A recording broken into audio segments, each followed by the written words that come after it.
Rasulillah Sayyidina Muhammad ibn Abdullah wa ala alihi wa sahbihi wa man tabi'ahu wa walah wa la hawla wa la quwwata illa billah amma ba'du. Al-babut tasi' bab yang ke-9 halaman 62. Adabul insan ma'al fuqara'i wal masakini. Adab seorang manusia kepada orang fakir dan miskin. Qabla an nadkhula fi adabil insan ma'al fuqara wal masakin, yanbaghi lana an nadkhula awwalan ma qala al-Imam Al-Ghazali fi kitabih Ihya Ulumuddin fi kitabil faqri waz zuhdi. Sebelum kita masuk ke adab seorang manusia kepada para orang-orang fakir miskin, seyogianya kita untuk masuk pertama kalinya pada apa yang dikatakan Imam Ghazali di dalam kitabnya Ihya Ulumuddin dalam kitab Al-Faqr wa Zuhd. Ya, jadi Imam Ghazali punya kitab namanya Ihya Ulumuddin yang mana dalam kitab tersebut membahas tentang kefakiran dan kezuhudan. I'lam, ketahuilah anna lil faqiri adaban fi batinih wa zahirih. Ketahuilah bahwa orang fakir itu memiliki adab dalam batinnya dan zahirnya. Wa mukhalatatihi wa af'alihi, dan adab dalam pergaulannya dan dalam perbuatannya.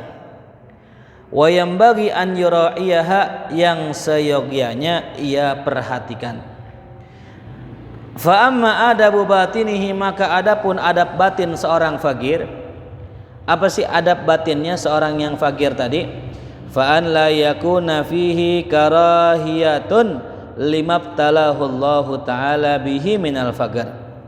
Yang pertama, kata Imam Ghazali, hendaknya la yakuna fihi, tidak ada pada dirinya karahiyah, perasaan benci dengan apa yang Allah taala ujikan kepadanya dari kefakiran. Ya. Jadi orang miskin tidak boleh benci dengan kefakirannya. Karena kemiskinannya itu, kefakirannya itu adalah ujian dari Allah. Ya, jadi kalau kita kan macam-macam nih takdirnya, ya.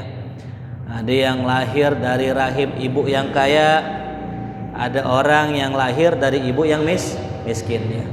Yang lahir dari rahim ibu yang kaya, keluarga kaya, ya alhamdulillah.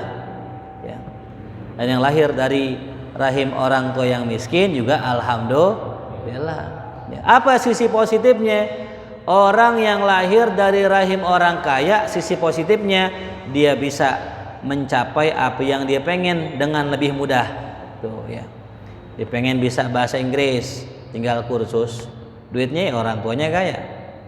Dia pengen beli kitab, tinggal beli, duitnya orang tuanya kaya. Dia pengen nyantren, di mana aja pesantren yang elit sekalipun dia bisa.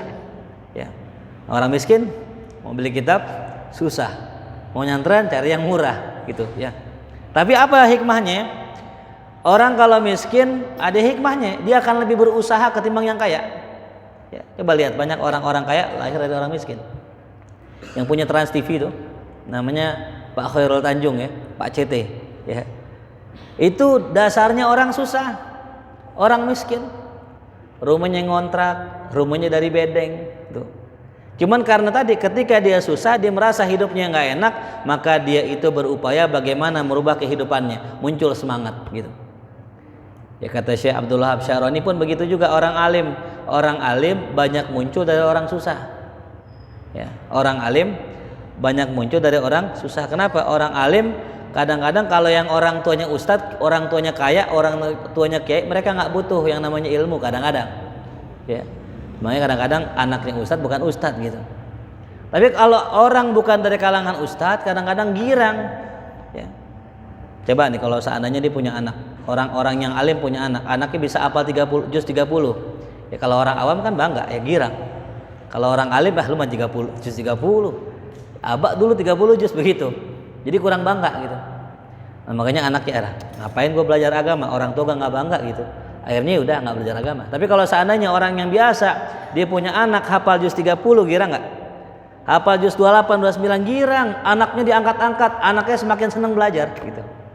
Ya dibanggain namanya orang tuanya, akhirnya apa? Anaknya semangat belajar. Tuh ya.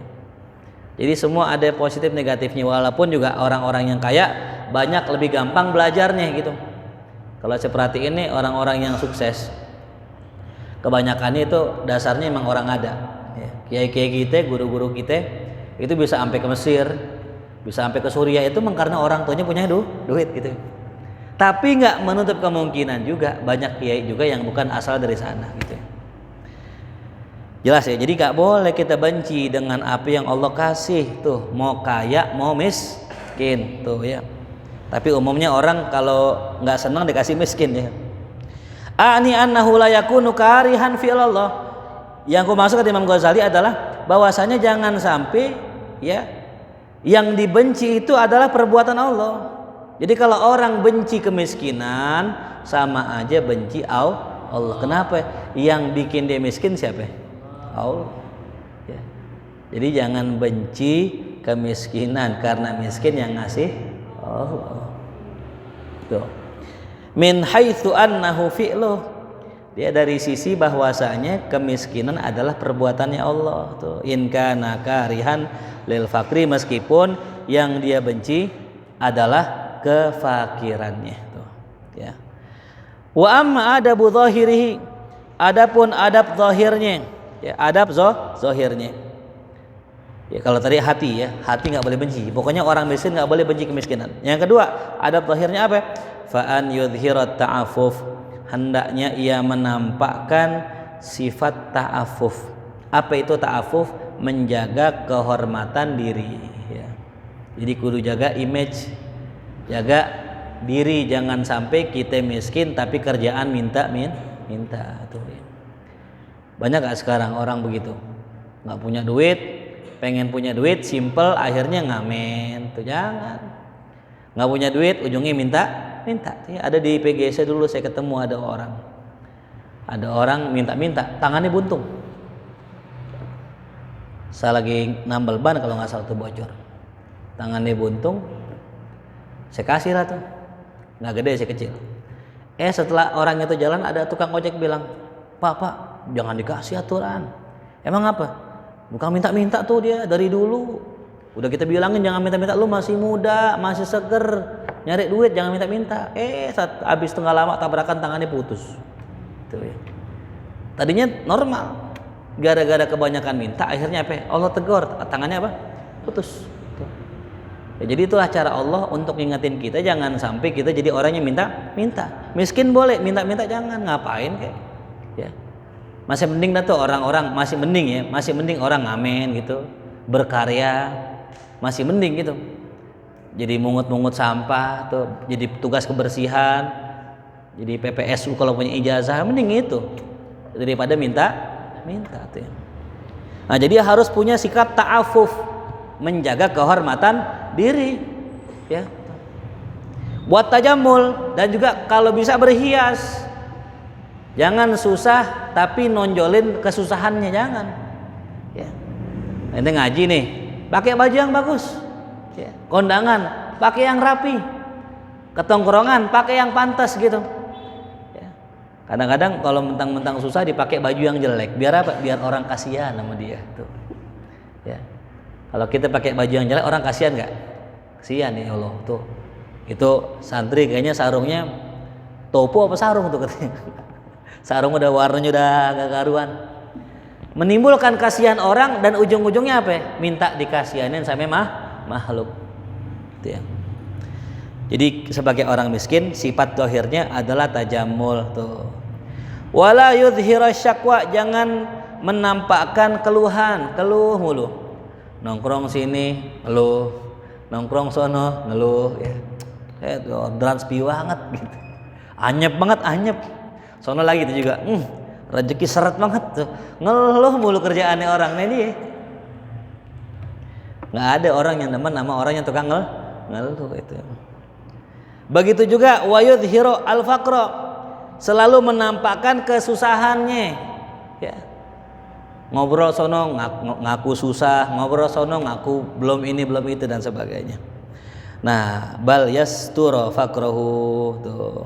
Akan tetapi yang sepantasnya ia tutupin kesusahannya itu ya. Biasa kan orang gitu kalau lagi susah aja dah main dah nongkrong mulu lagi susah ya.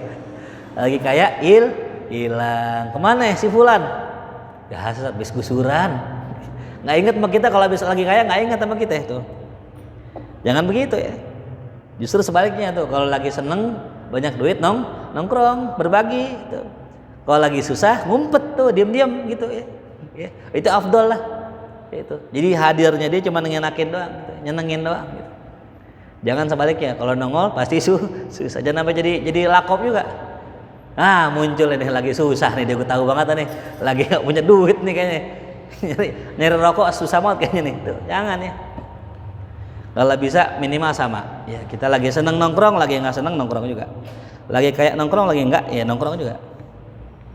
Fafil hadis, dalam sebuah hadis, innallaha ta'ala yuhibbul faqira, sesungguhnya Allah ta'ala mencintai orang fakir, al-muta'afif, yang menjaga kehormatan dirinya, abal iyal, yang mengurus keluarganya tuh ya. Wa qala ta'ala yahsabuhumul jahilu agniya aminat ta'afuf, orang-orang bodoh al-jahil yahsabuhum, akan menyangka orang fakir itu agniya ya. Bismillahirrahmanirrahim. Jadi orang bodoh akan menyangka orang yang miskin itu agniya, orang kaya. Kenapa? Minat ta'afuf, karena sifat menjaga dirinya ya. Jadi kalau kita jadi orang susah ya, ta'afuf niatnya, jangan pamer, jangan. Udah susah sombong. Ya, masih ingat ya, ganda sturi, kue cincin, ganda sturi, gemblong. Udah miskin nggak tahu diri, sombong gitu ya. Contoh nih, aneh pakai jam, aneh pakai jam. Ya. Waktu itu aneh beli jam harganya 50.000 ya. Jam harganya 50. Begini nih, persis begini. Ya. Katanya anak-anak, berapa jam saya? Wah, ada yang gope. Berapa ya? 1 juta. Berapa ya? 2 juta begitu. Padahal jam berapa? 50.000. Tapi kata orang berapa? 1 juta, 2 juta gitu ya. Berarti pas gak saya pakai jam? Pas, namanya ta'afuf. Ya. Kita pakai jam dengan niatan jangan sampai dikasihanin sama orang gitu. Bukan buat sombong, bukan. Pakai jam bagus biar jangan dikasihanin gitu. Lain namanya orang kalau belagu, kalau sombong datang bawa HP. Ya, ini HP-nya kan iPhone yang ada bulatnya 4 apa 3 tuh. Taruh di sini gitu. Kalau bisa kelihatan bulat itu. Itu namanya sombong, beda ya. Beda. Itu bawa HP 4 sini kan. Emang counter dia kan. HP-nya 4. Yang satu buat elektrik, yang satu buat data. Itu lagi. Ya. Paham ya? Tuh. Jadi bedain nih ta'afuf sama apa? Sombong. Emang mirip-mirip. Ente pakai baju yang mahal, ya bisa dua, bisa ta'afuf, bisa sombong. Ya, innamal a'malu bin niat, pakai ini aja. Innamal a'malu bin niat. Amal tergantung apanya? Matiin. Jelas ya? Nah, jadi yang bedain mana? Orang pakai baju bagus ta'afuf dengan takabur, beda ini di mana? Di hati. Ya. Jadi kita nggak bisa menilai orang ketika dia berpakaian bagus dengan niatan sombong, enggak. Karena sombong nggak ada yang tahu. Paling banter kita bisa husnuzon kalau ada orang susah, kok kalau majelis pakai koko rapi banget, pakai peci, pakai jam, ya kadang-kadang ngisep pot, ya selalu ngisep pot, ya. Pot kue, ya. Ngisep pot, ya kan? Motornya motor Vespa Matic lagi, yeah. Bisa jadi dia itu ta'afuf, bisa jadi ya. Itu innamal a'malu binniyat ya. Tuh ya, jadi orang bodoh mengira orang miskin itu kaya karena ta'afufnya ya. Wa amma fi amalihi, adapun dalam amalnya, fa adabuhu, adabnya, an la yatawadu ali ghaniyin li ajli ginah. Hendaknya orang miskin adabnya an la yatawado, tidak rendah diri, merendah diri. Li ghaniyin, kepada orang kaya, li ajli ginah, karena sebab kekayaannya. Ya, jadi kalau ada orang kaya, ya hormatilah orang kaya karena tuanya. Hormatilah orang kaya karena amalnya gitu. Jadi kalau mau nyari aman begitu. Orang kaya nih datang ke rumah kita. Ahlan Pak Haji sehat. Nah, hormatin karena satu tuanya, yang kedua amalnya. Ini Pak Haji kadang-kadang suka amal ke masjid, suka donatur maulid. Nah, itu hormatin karena itunya. Ini orang baik nih gitu. Cium tangan boleh. Walaupun orang kaya. Lihat kepada dua apa tadi? Tuanya amalnya. Tapi kalau ente ngelihat orang karena kayanya dan ente berharap dibagi sesuatu dari dia, hilang sepertiga amal kita. Tuh, nauzubillah min dzalik. Kalau begitu, hilang agama kita. Ya. Makanya guru saya ngajarin tuh. Kalau ada orang kaya datang ke rumah dia, ya. Dia ngerokok, kita yang beliin. Iya, baik ya. Dia ngerokok, kita yang beliin nih, Bang, rokok. Oh. Ya. Paham ya? Minum kita yang beliin yang mahal kalian. Gitu. Apalagi sarung BHS beliin tuh. Ya. Enggak apa-apa sapir ganti mereknya BHS gitu. Ya. Itu cara guru saya gitu ya. Guru saya lihat, wah, masyaallah beliau orang-orang kaya tuh. Dikasih rokok, dia yang dirokokin. Ya. Nah, itu untuk apa? Jangan sampai kita menghormati dia karena mengharap sesuatu dari mereka gitu. Qala Ali karamallahu wajhah, berkata Sayyidina Ali, semoga Allah memuliakan wajahnya. Ma ahsana tawadu al-ghani lil faqiri ragbatan fi thawabillah. Alangkah indahnya tawadu orang yang kaya kepada orang yang miskin karena berharap pahala dari Allah. Indah bener ya. Orang kaya tawadu sama orang miskin. Gimana caranya orang kaya tawadu? Orang kaya datengin rumah orang miskin. Tuh tawadunya orang kaya. Jadi kalau mau bagiin sembako, mau bagiin apaan, dia yang datang. Assalamualaikum Pak, ya Allah. Pak Haji, nggak bagi ini, lagi ngapain Pak? Oh saya lagi gini. Pak Haji masuk Pak Haji, masuk tuh. Yang datang orang kaya ke rumah orang miskin. Padahal bisa nggak orang kaya manggil? Panggil noh si Bulan, suruh mari. Mau sembako nggak dia? Kan gitu ya. Nah, kan lebih tawadu ketika orang kaya turun ke rumah orang miskin. Tuh, ya. Indah kata beliau.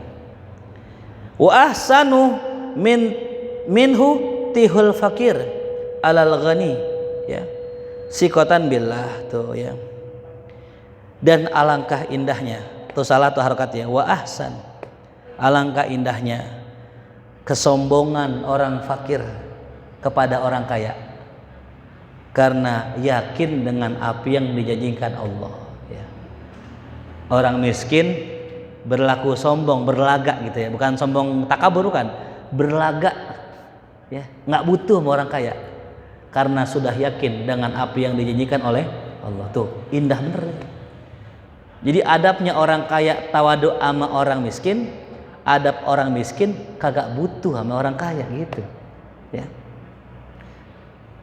Kalau kita kan sekarang udah kebalik ini, orang kaya medit banget, emang kudu datengin dulu sama orang miskin. Orang miskinnya ngarep banget sama orang kaya, saban nggak dibagi ngomel-ngomel lah, kayak doang dia. Bener gak ya? Orang miskin, tetangganya artis, youtuber, sedekah kemana-mana gitu. Ya, sementara tetangganya ini nggak pernah dibagi. Terus kata tetangganya apa? Ah dikaya doang dia, nggak pernah bagi gua tuh. Pelit, orangnya pelit. Nah, padahal di YouTube bagi-bagi. Bisa nggak orang itu dibilang pelit? Nggak bisa. Kenapa nggak bisa? Lah ini orang kan sedekah mulu, kemana-mana sedekah. Cuman tetangganya nggak dibagi, jangan dibilang pelit lah. Ya. Jangan dibilang pelit, gitu. Karena sebab pernah bikin quotes, jangan pernah menilai orang pelit lantaran nggak pernah sedekah sama ente. Ya. Dia bisa jadi nyumbang ke semuanya, cuma nama ente kagak gitu. Pertanyaannya kenapa ente kagak? Ya, ada video, ada ular kobra nelen kaleng. Ular kobra nelen kaleng. Tak. Orang pada ogah nolongin. Kenapa ogah nolongin? Karena biasanya kalau ditolongin, ntar dicatek kobra, betul gak? Nah, mungkin tetangganya kobra kali gitu. Cek diri kita, cek diri kita. Pantas gak kita ditolong gitu? Ya, paham ya? Ya. Jadi kalau ada orang nggak sedekah sama kita, jangan dibilang pelit, tuh ya. Jelas ya. Jadi kita nggak bisa nilai orang pelit cuman lantaran nggak sedekah sama kita gitu. Ya. Mungkin husnuzonnya, wah tetangga gua ini orang mampu kayaknya gitu. Nah, fahadihi rutbatun. Ya, inilah sebuah tingkatan. Wa qallu minha an la yukhalitul agniya. Yang paling rendahnya dari adab seorang fakir tidak bergaul dengan orang kaya tuh. Orang miskin jangan bergaul sama orang kaya. Wala yarghoba fi mujalasatihim, jangan pengen duduk bareng mereka. Ya. Kenapa kau jangan duduk bareng mereka? Ri'anna dzalika min mabadi'it tama'. Karena yang demikian merupakan permulaan rasa tamak rakus. Kita kadang kalau ngelihat orang kaya suka nggak syukur kalau kita ngelihat diri kita sendiri. Orang kaya yang kita lihat rumahnya gede, mewah, ya, banyak cahayanya, banyak piaraannya, banyak mobilnya. Pulang ke rumah kita kecil, sempit, jadi syukur nggak? Ah, gini amat gitu. Makanya jangan sering. Kalau ente mau main sama orang kaya, ingat pesan Nabi, selalu katakan apa? La aisha illa aishal akhirah. Ya, Allahumma la aish. Ya Allah, tidak ada kehidupan kecuali kehidupan akhirat gitu. Jadi biar ngingetin kita kalau bahwasanya apa yang mereka punya dari orang-orang kaya itu nggak bakal kekal, nggak bakal abadi. Ya. Coba ente bergaul sama orang kaya dah. Ya. Kalau berteman sama orang kaya, kadang-kadang kalau kita pulang ke rumah kagak bersyukur gitu. Di sono makan enak, di sini mah nasi doang, bakwan ya. Mereka aduh ini tuh.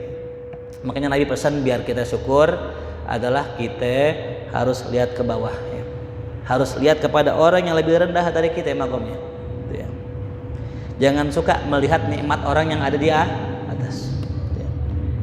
Tapi kalau orang motivasi beda ya. Motivator beda. Kalau motivator, wah kudu main sama orang kaya gitu kata motivator ya. Kenapa motivator nganjurin begitu? Karena biar jadi kaya, ente kudu punya pecutan. Ente kudu punya penyemangat. Biar ente jadi orang kaya, ente kudu punya semangat untuk bertahan, untuk survive kalau kata orang sono. Ada petani Jepang, ya, petani ikan hiu, ikan segeram salmon, namanya salmon. Mereka ngambil dari laut, dikirim ke kota, sampai kota mati ikannya. Akhirnya mereka cari cara gimana nih biar salmon bisa sampai ke kota masih hidup, masih segar. Akhirnya itu ikan salmon ditaruh di sebuah wadah, ditaruhin hiu-hiu kecil di dalamnya. Sehingga apa? Ikan salmon ini nggak bisa diem, dia muter-muter aja tuh. Kenapa? Kalau diem dimakan sama hiu kecil. Sampai kota itu ikan salmon masih hidup, masih segar. Ya. Kenapa? Itulah hiu. Kalau ikan salmon diam, dia akan mati. Begitupun kita. Kita hidup diam aja di rumah, ya. Mati nggak? Butuh ada salmon, hiu-hiu kecil yang memangsa kita agar kita terpacu untuk maju, untuk bergerak gitu. Sama hidup begitu. Kita kalau cuma dirian, nggak punya bini, nggak punya anak, nggak punya tagihan IndiHome, nggak punya tagihan PLN, ya kan? Nyantai nggak kita? Santuy kuy tiap hari kan? Ya. Baksyo, rakap ngap ya salam. Tiap hari aja tuh ke langit mulu mainnya kan gitu ya. Coba kalau kita punya anak istri, punya tagihan ini itu, terpacu gak untuk nyari duit? Gitu. Ya. Itu kata motivator gitu ya. Kalau kata Islam nggak begitu, ya nggak gitu. Ente jungkir balik nyari duit, rezeki nggak nambah, rezeki nggak nambah. Tapi Islam mewajibkan orang nyari duit, cuman jangan kayak orang hidup selamanya. Ya. Maksudnya apa? Ente nyari duit, santai aja, sekedarnya aja, sebutuhnya aja. Karena rezeki kita cari segitu-gitu aja. Ada orang ngegojek dari pagi sampai malam, emang segitu-gitunya. Jangan ente sia-siakan, jangan ente buang waktu ente buat ibadah hanya sekedar nyari duit yang udah ditakar sama Allah. Ya, nyari duit sampai nggak inget ngaji. Ya, stop, mulai maghrib malam Rebo matiin. Gue baca Quran, habis sisa gue ke Mahya gitu. Ya, ini buat orang yang di sono nih. Ya, rumahnya di sono. Stop dulu, ngaji dulu. Kenapa? Yang ngasih rezeki Allah. Ente dapat rezeki karena Allah. Stop. Kasih waktu buat yang ngasih rezeki Allah gitu ya. Jelas itu yang benar begitu. Ya. Jangan bangga ya dengan pencapaian hasil dunia. Karena pencapaian hasil dunia hanya untuk di dunia. Jadi aneh, alhamdulillah nggak ngiri tuh sama orang-orang yang ada kalimat sukses before 30. Ya. Sukses sebelum 30 tahun. Aneh nggak ngiri nggak? Walaupun udah lewat, aneh nggak ngiri nggak? Kenapa? Karena sukses itu bukan itu patokannya. Sukses kita adalah kalau kita mati husnul khotimah, itu paling inti. Hidup berapa lama sih umat Rasulullah? Berapa sih umur kita? Ya paling banyak-banyak 60. Tiap hari jas-jas mulu sama teh sisri kan dia. Kena diabetes tuh. Indomie nggak kelar-kelar tiap hari Indomie. Usus makin melar, buyang dikit makan paramek. Ginjal kena kan gitu ya. Yang kayak gini mah ya pendek umurnya, udah cari Allah udah ya. Nggak ada yang bisa dibanggain dari dunia kalau udah dibandingkan dengan akhirat. Yang terakhir, wayam bagi an la yaskuta an zikril haq. Seyogianya orang miskin jangan diam terhadap kebenaran. Mudahanatan lil agniya, karena demi menjilat para orang-orang kaya. Orang-orang kaya ya. Kadang-kadang orang miskin mau ngomong, nggak enak gue dibagi sembako mulu tiap bulan. Ya. Makanya paling gampang, ini orang-orang kaya mau nutup mulut semua orang miskin, kasih semua, bagi semua. Pak Haji ada yang ngomongin jelek ente, kasih itu semua, kasih tuh sarang 1 juta tiap bulan. Insya Allah tuh diem semua dah, kicep itu semua. Iya, diem nggak ada yang ngomong nggak? Kenapa? Kalau gue ngomong ntar gue dicoret lagi. Tuh, ya. Paham ya? Maka itu namanya politik, itu ilmu politik. Ilmu politik dunia begitu. Mau nyalonin jadi caleg, ya, jadi calon gubernur siapa aja pokoknya semua orang gitu. Caranya tadi semua titik-titik itu harus dikasih duit, pulus. Insya Allah milih ente semua. Tuh, ya. Tuh, politik begitu. Tapi ya cara seperti itu nggak bisa kalau yang dihadapin orang ikhlas. Para pejuang gitu. Kita lihat kan sekarang hampir semuanya diam ya. Masalah vaksin ya. Masalah corona, jelas-jelas itu banyak banget video beredar bahwasanya corona itu adalah sebuah konspirasi, tapi semua diam. Kenapa itu? Kalau gue ngomong duitnya hilang gitu ya. Kalau gue ngomong jabatan hilang, takut sama jabatan itu. Kalau gue ngomong gue dicopot, berarti takut amedu, emang udah disuap semua sama duit gitu. Ya. Makanya yang berani orang-orang kayak Babe berani. Kenapa? Emang nggak ada urusan sama pemerintah gitu. Ditawarin duit miliaran, Babe vaksin nggak mau. Kalau kita mau nggak apa-apa kali vaksin dikit kali ya. Main buat modal sakit sih. Akhirnya sakit-sakit nggak apa-apa, yang penting 3 miliar gitu. Yang penting 3 miliar nggak apa-apa deh gitu ya. Kalau kita goyang juga ini. Jangan 3 miliar Bayu ya, ditawarin kerja yang gaji 1 juta aja goyang. Lo mau kerja gak? Gaji 1 juta, vaksin. Ya boleh dah, 1 juta goyang. 1 juta goyang. Ya. Paham? Tuh susah. Makanya kata Ki Abdi waktu kemarin ceramah yang 17-an, negara kita itu penjajah yang jajah dikit. Yang datang tuh cuma 30-an orang. Yang banyak pengkhianatnya.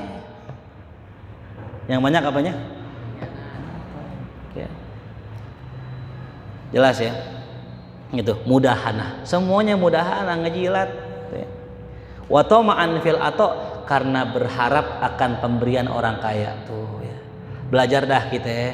Kalau besok ada serangan fajar, jangan diambil. Kalau mau ambil, butuh ambil, jangan dicoblos. Ya. Kebiasaan, biarin duitnya habis biar besok nggak bisa nyalonin lagi. Gitu. Jangan biarkan orang yang nyogok jadi pemimpin, jangan biarkan. Kenapa? Karena nanti kalau dia jadi pemimpin, dia akan mengambil duit rakyat untuk balikin yang pernah dikeluarin buat rakyat itu. Ya. Cuma 5 tahun ngasih masa jabatan, kalau nggak balik modal bagaimana itu? Ya. Kan sayangnya di situ sistem pemerintahan kita begitu. Orang mau naik jadi DPR harus ngeluarin maujud mulus. Ya. Yang punya fulus dalam waktu 5 tahun minimal balik modal. Gak mungkin dong balik modal dong, gak mungkin kan? Mungkin gak? Gak mungkin, pasti harus lebih. Tuh. Jelas ya, sistem begitu. Makanya ya nanti dah saya doain salah satu atau beberapa orang murid kita, jamaah kita ada yang jadi DPR, biar mewakili suara-suara kita. Ya nggak semua DPR begitu, nggak. Saya ketemu ada orang-orang DPR yang baik, yang jujur, ya cuman banyak yang kagak gitu ya. Ya. Alhamdulillah kalau mereka jujur, masya Allah, masjid, musola terbantu, ya, gitu. Termasuk masjid kita ini, alhamdulillah dapat bantuan, gitu. Nah coba kalau megang-megang orang Kristen jangan ya. Jadi walaupun jabatan itu banyak mudorotnya, tapi jangan biarkan diambil sama orang kafir gitu, ya. Jelas ya. Wallahu alam bissawab ya. Besok kita lanjutin lagi insyaallah. Kita baca surat Al-Fatihah buat semua, buat para hadirin, buat para jamaah, ya, warga kita yang sedang sakit. Semoga Allah beri kesembuhan, kesehatan, keafiatan juga buat semua kita. Para jamaah yang hadir, semoga Allah bersihkan hati kita. Allah luruskan jalan kita. Allah berikan taufik dan hidayah untuk bisa senantiasa dalam kebenaran, jauhkan dari segala bentuk maksiat lahir batinnya. Al-Hadi ini Al-Fatihah. A'udzubillahi minasyaitonir. Alhamdulillah rabbil alamin arrahmanir rahim maliki yaumiddin.